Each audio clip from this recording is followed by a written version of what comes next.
Hello les Illustros, je suis très content de vous retrouver aujourd'hui pour un nouvel épisode hors série d'Enfants du cinéma.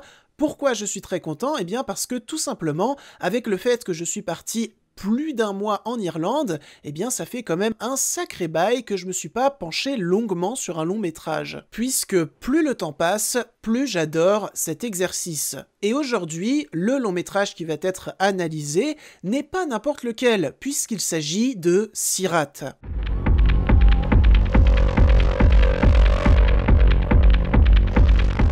Sirat est un long métrage sorti le 10 septembre 2025 dans nos salles obscures. Il dure 1h55 minutes, c'est un drame et c'est réalisé par Oliver Lax. Oliver Lax que nous retrouvons également au scénario, accompagné de Santiago Filol. Au casting, nous retrouvons Sergi Lopez dans le rôle de Luis, Bruno Nunez Arjona dans le rôle de Esteban, Richard Bellamy dans le rôle de Biggie, Stefania Gada dans le rôle de Steph, Joshua Liam Henderson dans le rôle de Josh, Tonin Janvier dans le rôle de Tonin, ainsi que Jade Oukid dans le rôle de Jade. Des acteurs et actrices qui, pour être honnête avec vous, ne m'étaient pas encore familiers. Nous allons donc voir dans cet épisode si j'ai été pris ou non par leur jeu.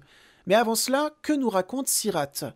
Au cœur des montagnes du sud du Maroc, Luis, accompagné de son fils Esteban, recherche sa fille aînée qui a disparu. Il rallie un groupe de ravers en route vers une énième fête dans les profondeurs du désert. Ils s'enfoncent dans l'immensité brûlante d'un miroir de sable qui les confronte à leurs propres limites. Este coche no va a pasar. Pues vamos a seguir igual. ¿Dónde es la fiesta? En el sur, cerca de Mauritania. Juste avant de plonger dans mon argumentaire concernant ce long métrage, eh bien penchons-nous en partie sur le parcours de ce dernier, sachant qu'il est passé à la 78e édition du Festival de Cannes, où l'on peut dire aisément qu'il n'est pas passé inaperçu, puisqu'il a reçu 3 prix, dont Cannes Soundtrack, Palme d'Or, mais également, et c'est le plus important, le prix du jury. Une 78e édition du Festival de Cannes que l'on peut décrire comme très agréable pour le réalisateur de Sirat, à savoir Oliver Lax, dont j'ai parlé un petit peu plus précédemment. Mais alors Oliver Lax, qui c'est plus précisément ? Eh bien c'est un réalisateur, acteur, scénariste français-espagnol, né le 11 avril 1982 à Paris en France, ici on est toujours très précis. Il possède 15 ans de carrière, 6 films et séries tournées, ainsi que 4 prix. Merci Allociné. Cette fois-ci, c'est pas merci Wikipédia, c'est merci Allociné. On change un petit peu les équipes. À son actif de réalisateur, il possède 4 longs métrages, dont en 2010, Vous êtes tous des capitaines, qui était déjà passé par la Croisette. En 2016, Mimonas, la voix de l'Atlas. En 2019, Viendra le feu, qui était également passé par la Croisette. Donc on peut dire de source sûre que Sirat n'était pas sa première occasion d'aller au Festival de Cannes. Sirat qui est son dernier long métrage en date, Sirat qui est le sujet du jour. Et je vais être honnête avec vous les Illustros, Sirat fut ma porte d'entrée dans l'univers cinématographique d'Oliver Lax. Je ne vais donc pas pouvoir analyser ce long métrage par rapport aux précédentes œuvres d'Oliver Lax. Oliver Lax, vous venez de l'entendre, qui avec sa filmographie possède un bagage cinématographique, ma foi, bien intrigant. C'est donc tout naturellement que je suis allé découvrir son dernier long métrage, Sirat, en salle obscure. En plus du fait que toutes les personnes que je suis sur les réseaux et ayant vu le long métrage n'arrêtaient pas de crier au chef-d'œuvre. Est-ce que j'ai eu raison d'y aller ? Eh bien oui. Oui. Oui, oui, oui.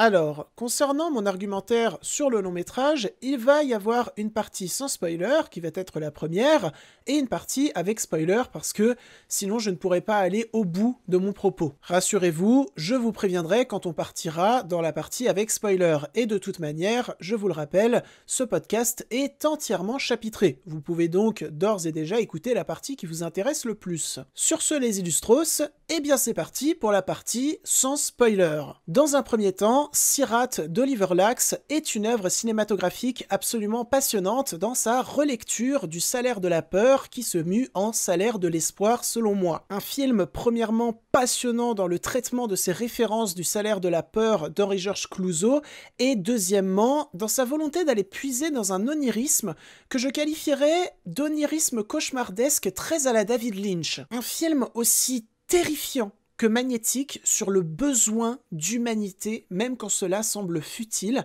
Un film sacrifiant l'individualité au profit de faire corps. Un film sur une quête permanente de l'espoir. Et c'est là, notamment avec ma maman avec qui je suis allé voir le film, que dans un premier temps, nos avis ont divergé. Et je comprends. Parce que Sirat, c'est un long métrage possédant de multiples lectures. Et si tu t'arrêtes à la première lecture, eh bien oui, tu peux trouver le film absolument désespérant de bout en bout, absolument affreux de bout en bout, vu ce qui se passe par moments au sein du récit. Et je fais particulièrement référence, pour ceux ou celles qui l'ont vu, vous allez comprendre, pour ceux ou celles qui ne l'ont pas vu, je vais rester très vague, à la scène de l'accident de voiture, à tout ce qui s'ensuit et au parcours final, qui sont des séquences soit extrêmement douloureuses humainement, mais qui sont en même temps portées par une certaine pudeur dans le drame, ce qui permet de renforcer le tout et de véritablement marquer le spectateur, qui ne va pas trouver l'ensemble trop pathos, soit des séquences d'une violence déchaînée et surprenante qui là aussi vont marquer cruellement le spectateur, parce que ce dernier, notamment durant tout le final du film, va faire face à une violence dit brute, selon moi, tout sauf morbide, tout sauf grand guignol. Ça n'aurait absolument pas du tout eu sa place, ça nous aurait détaché du profond réalisme que convoque tout le long métrage. Donc, ce qu'on peut tout d'abord constater vis-à-vis de cette première lecture du long métrage, centrée sur un long chemin sans fin porté par l'échec, par le désespoir, c'est qu'il y a, durant ces nombreuses séquences, une parfaite et saisissante gestion du ton les menant. Et si on s'attarde sur des points un petit peu plus techniques, comme le cadrage, le montage, le son, on est véritablement face à un travail d'orfèvre selon moi. Plus particulièrement, on est selon moi sur l'une des études du montage et du son les plus impactantes et malignes de l'année, sur qu'est-ce qui, entre le montage et le son, va amener un nouvel élément en premier, et comment ces deux aspects techniques vont continuellement se répondre pour faire monter la tension, jusqu'à ce que toi, spectateur, tu sois complètement enfoui dans ton siège de cinéma, le souffle coupé. Je pense que je n'exagère pas quand je dis que, bien qu'il y ait de nombreux longs métrages horrifiques qui soient sortis cette année, d'ailleurs de nombreux longs métrages horrifiques pour la plupart très intéressants, eh bien c'est Sirat qui remporte la palme des meilleurs jumpscares, notamment durant tout son final, où j'ai beaucoup sursauté, où j'étais constamment sur mes gardes, je redoutais ce qui allait arriver comme les personnages dans le récit. Le message est clair, si vous voulez véritablement avoir peur parce que vous êtes investi dans la quête des personnages, parce que vous redoutez comme eux ce qui va arriver, eh bien n'allez pas voir cet infâme boost qui est Conjuring 4, allez voir Sirat. Donc, désolé, je m'égare un petit peu, revenons à cet aspect multiple lecture que comporte le long métrage Sirat. Je vais donc tout naturellement enchaîner vers la seconde lecture. Cette seconde lecture qui, pour moi, est la plus primordiale du récit. Une seconde lecture bien plus portée par l'espoir que la première, c'est pour cela notamment que tout à l'heure, je qualifiais le long métrage de salaire de la peur qui se mue en salaire de l'espoir. Et je ne citais pas le salaire de la peur d'Henri-Georges Clouzot, excellent long métrage, soit dit en passant, pour rien, puisque beaucoup de séquences appartenant au long métrage Sirat appartiennent en réalité de base au salaire de la peur d'Henri-Georges Clouzot, que ce soit en termes de dramaturgie, que ce soit en termes de mise en scène.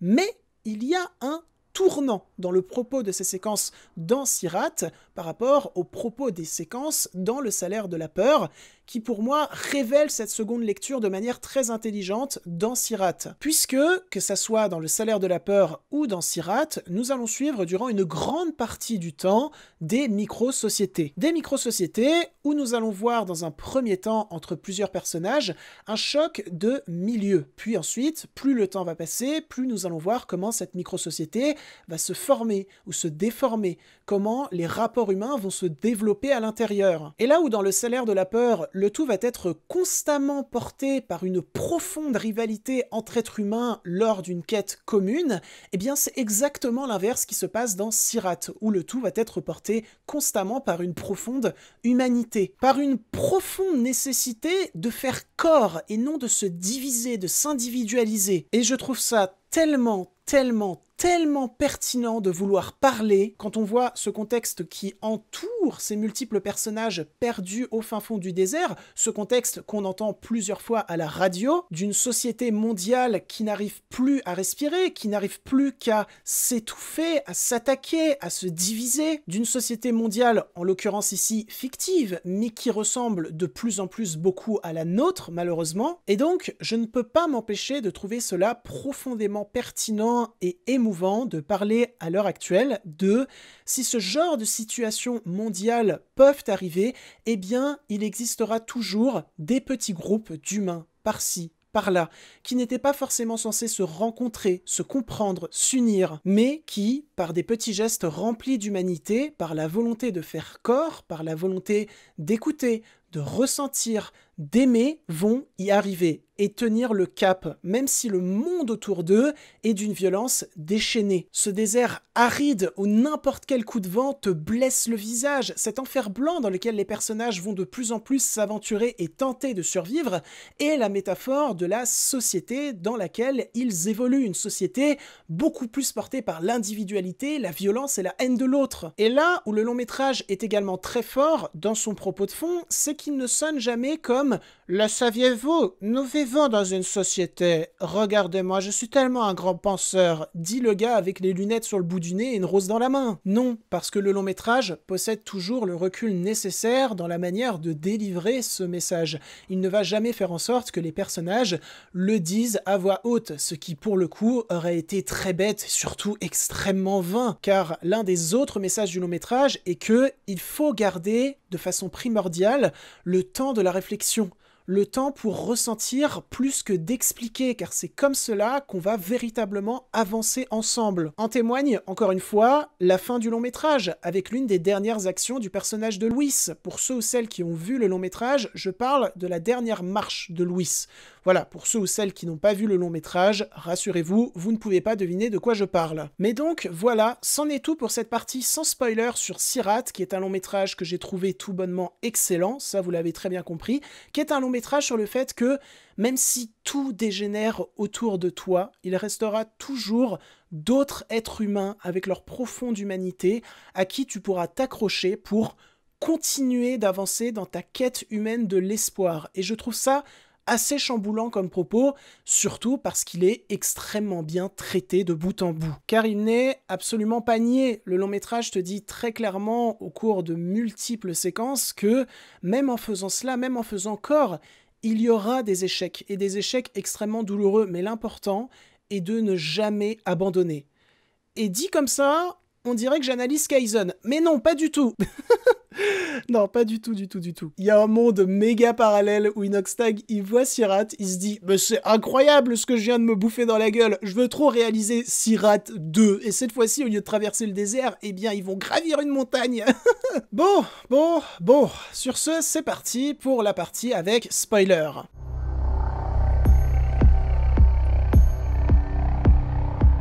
Dans cette partie avec spoiler, je vais beaucoup plus m'attarder sur comment le fond répond parfaitement à la mise en scène et la mise en scène répond parfaitement au fond. Le truc, c'est que vous êtes peut-être en train de vous dire que j'aurais pu essayer de faire ça durant la première partie, et non, c'était impossible, car pour le besoin de bien mener à bout mon argumentaire, je vais devoir me pencher sur des détails vraiment cruciaux de l'intrigue, où ça aurait été dommage que vous les découvriez avant de voir le film en salle. Et je vais commencer tout naturellement par vous parler de la longue séquence d'introduction concernant cette rave party, où dans un premier temps, on voit comment elle est mise en place, et ensuite, on voit évidemment comment elle existe. Tout d'abord, j'aime beaucoup la façon dont, uniquement par les visuels et le son, on va nous montrer comment cette rave party va donner vie à ce désert, va prendre possession de lui, va faire corps avec lui, et comment ce dernier va propulser cet excitement, cette soif de vie vers les plus hauts sommets. C'est un moment d'engouement, un moment de vie, un moment où énormément de personnes ont fui la société mondiale qui les oppresse pour se retrouver ici, créer leur propre micro-société uniquement portée par l'envie de vivre, l'envie de se dépenser, l'envie de ressentir, l'envie de faire tout cela librement. Et c'est après nous avoir présenté tout ce peuple-là, nous avoir notamment présenté grand nombre de personnages que nous allons suivre durant la suite du récit, qu'intervient le personnage de Luis, qui débarque clairement dans un milieu qu'il ne côtoie jamais, qu'il ne comprend pas forcément. Donc, on a un premier choc entre deux mondes qui est assez saisissant, mais là où le long-métrage frappe très fort et très juste dans son écriture d'entrée de jeu, c'est que dans cet endroit où tout le monde s'est réuni pour vivre pleinement et librement, nous retrouvons le personnage de Luis, donc, qui lui n'arrive pas à faire cela, tant il est hanté par la disparition de sa fille. Mais donc, au travers de l'écriture, au travers du personnage de Luis qui rejoint ce monde-là qui est décrit comme je l'ai dit, eh bien on comprend d'entrée de jeu ce dont le long-métrage va nous parler, à savoir une quête pour vivre à nouveau, pour ressentir à nouveau, pour espérer à nouveau. Et ce monde de liberté, d'espérance, d'unité va être aussitôt sacrifié par l'arrivée d'une armée qui va couper court au tout en dispersant toutes les personnes présentes en ce lieu, en coupant tous leurs liens, en les individualisant. Et waouh, j'ai enfin réussi à le dire, c'est la 3e prise. Essayez de dire individualisant 10 fois de suite, très rapidement, je vous jure c'est compliqué. Mais donc, à la suite de l'action de cette armée qui, en divisant, croyait mieux régner, eh bien des groupes se sont formés, notamment un comportant Luis, son fils, et les personnes qu'ils ont rencontrées dans cette rave party. Et c'est ainsi qu'on va avoir la première thématique du long métrage, à savoir la thématique de l'adaptation à un milieu qu'on ne connaît pas, qu'on redoute peut-être à cause de certains préjugés. C'est le cas du personnage de Luis qui a bien plus du mal à s'adapter à ce nouveau milieu que son fils par exemple, ce qui est parfaitement logique. Car paradoxalement, plus on est adulte, plus on a peur de certaines choses qu'on ne connaît pas. Et c'est notamment au travers du personnage d'Esteban, le fils de Luis, qu'il va y avoir beaucoup de petits gestes remplis d'humanité vis-à-vis de ce nouveau groupe qu'ils ont décidé de suivre pour essayer de retrouver la personne manquante à leur famille. Des petits gestes d'humanité véritablement importants pour la confiance, la cohésion, le fait de faire corps. Des petits gestes d'humanité qui vont tout d'abord être observés de manière assez négative par le personnage de Luis. C'est donc adroit à l'écriture pour nous faire ressentir le côté très réfractaire de Luis vis-à-vis de ce nouveau groupe qui pourtant ne fait que aider Luis et son fils. Eux aussi n'ont que des petits gestes d'humanité qui peuvent paraître anodins dans un premier temps, mais qui finalement se révèlent véritablement importants. Et donc, le côté très pur, très innocent, très tourné vers l'autre du personnage d'Esteban, comparé au côté bien plus mature, bien plus isolé du personnage de Luis, est véritablement intéressant comme dynamique de personnage tout le long de la première partie. Jusqu'à ce que le film tranche de manière extrêmement radicale, extrêmement marquante, extrêmement traumatisante pour les personnages comme pour nous, avec cette fameuse scène de l'accident de voiture où Esteban se trouve dans une voiture qui tombe dans un précipice et Esteban malheureusement décède. Et cette scène est pour moi la scène la plus pivot pour le long métrage, pour le propos, qui je le rappelle est le suivant. Peu importe à quel point la situation est dramatique, horrible, il faut continuellement faire corps tous ensemble avec notre humanité pour espérer s'en sortir. Et pourquoi je rappelle tout ça? Parce que juste après cette séquence dramatique, nous allons suivre le groupe, mais également et surtout Luis, très endeuillé, très silencieux, traversant ce désert sans fin, notamment durant des scènes de nuit. Et c'est là qu'interviennent les inspirations très David Lynch, selon moi, dans les visuels. Après, bien sûr, je peux me tromper, chacun voit les inspirations qu'il souhaite, mais donc, on suit ces camions durant la nuit, et on ne voit que leurs phares. On ne voit même pas les personnes à l'intérieur, on ne voit même pas complètement les contours de ces camions, ce qui leur donne une allure de fantôme, de lanterne éclairant péniblement dans cette nuit lugubre un enfer blanc qui leur a prouvé juste avant qu'ils n'étaient définitivement pas les bienvenus. Notamment à cause de la cruauté, de la soif de violence humaine qui est venue pervertir ce désert bien plus tôt,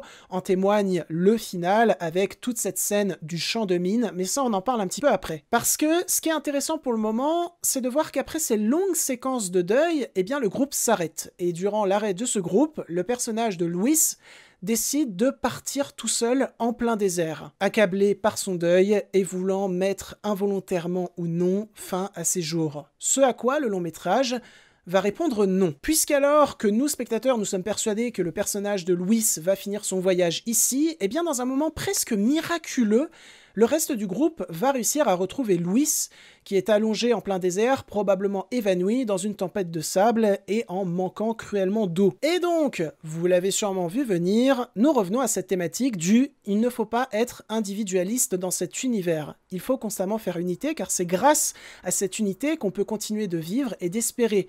Si on est en individuel, on ne peut pas. Alors bien sûr, on peut être d'accord ou contre le message du film qui est, pour moi, foncièrement celui-là. Parce que à chaque fois que le groupe se casse, à chaque fois qu'un personnage souhaite agir en individuel dans l'univers dépeint par le film, eh bien cela se finit mal, comme en témoigne la séquence précédant le final avec le champ de mine, où les personnages, à l'aide d'une substance, souhaitent s'échapper de leur quotidien horrible et donc se dispersent chacun dans leur coin, et cela leur est automatiquement fatal. Ça aussi, on en pense qu'on veut. Et arrive donc la longue séquence finale extrêmement forte en termes de tension, je vais pas vous mentir, j'étais vraiment pas bien sur mon siège, où les personnages, pour se sortir de ce champ de mine qui a déjà été fatal pour plusieurs de leurs compagnons, vont agir en corps commun, en envoyant tout d'abord les camions en repérage pour savoir où est-ce qu'il faut qu'ils marchent ou non. Et arrive la dernière marche de Louis, où Louis décide de foncer tête baissée, de marcher sans s'arrêter, jusqu'à ce que peut-être il explose ou non. Et là, dans un premier temps, je me suis posé une question, parce que je trouvais que ça rentrait en contradiction avec tout le message sur l'unité que délivrait le long métrage, puisque là, il s'agissait, selon moi, d'une action purement individualiste. Et je me trompais, parce que ce que fait Louis avec cette dernière marche, c'est exactement ce que lui a appris son fils. C'est-à-dire que dans ce voyage extrêmement tendu de A à Z, l'important, même quand on agit seul, c'est d'agir pour les autres, pour le groupe, pour l'unité, d'agir par humanité. Parce que en entamant cette dernière marche, Louis sait très bien que soit il va vivre, soit il va mourir.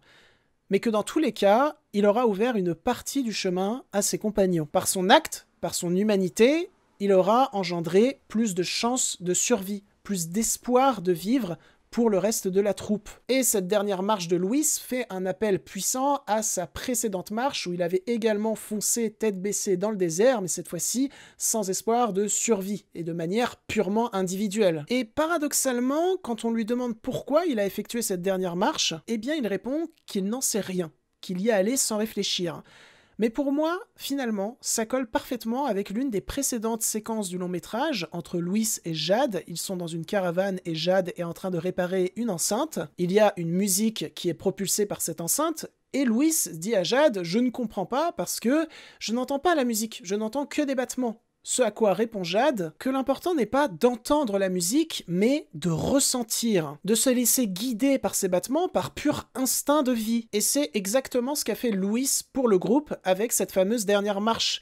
Il s'est libéré de toute pression, il s'est laissé guider par son instinct de vie. Puis, concernant la toute fin du long-métrage, où ils ne sont donc plus que 3 et à bord d'un train, je le trouve très intéressant dans sa manière d'être construit, puisqu'on commence tout d'abord sur un long plan filmant les rails filant tout droit. Pour moi, ça veut dire, et alors peut-être que je vais un poil trop loin, mais ça veut dire que, voilà, après ce long voyage semé d'embûches, semé de drames, eh bien, c'est en ayant agi de toutes les manières dont je vous ai parlé précédemment dans mon argumentaire, que ça y est, ils peuvent enfin retrouver un chemin de vie plus apaisant. Ils peuvent enfin espérer sans crainte.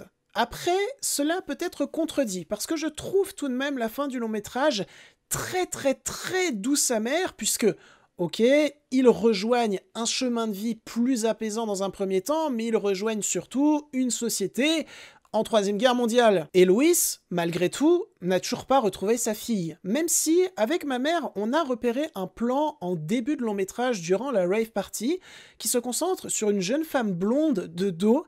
Et ce plan nous a interpellés, on se demande si c'est pas un plan pour nous dire que oui, sa fille est bel et bien en vie. Et donc ça rajoute quand même un côté plus porté vers l'espoir. Mais cette fin reste quand même très douce amère, parce que, on le sait très bien, c'est mentionné plus tôt dans le long-métrage, Louise va mettre tout en œuvre pour retrouver le corps de son défunt fils.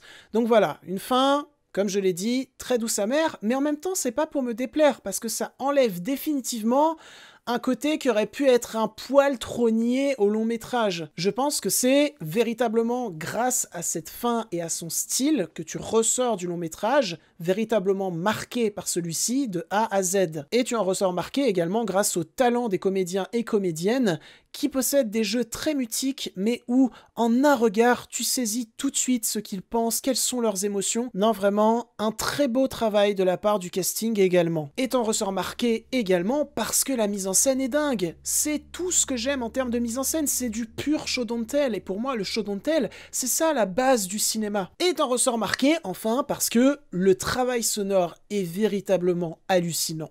Vraiment, je n'avais pas fait face à un aussi bon travail sonore depuis Dune chapitre 2, je pense. Comme quoi, ça prouve que tu n'as pas besoin d'être une énorme production pour délivrer un excellent travail à tous les niveaux. Et je rajouterais même plus, il y a énormément d'énormes productions actuelles qui n'ont pas un quart de la qualité de travail qu'il y a eu sur le long métrage She-Rat. Voilà.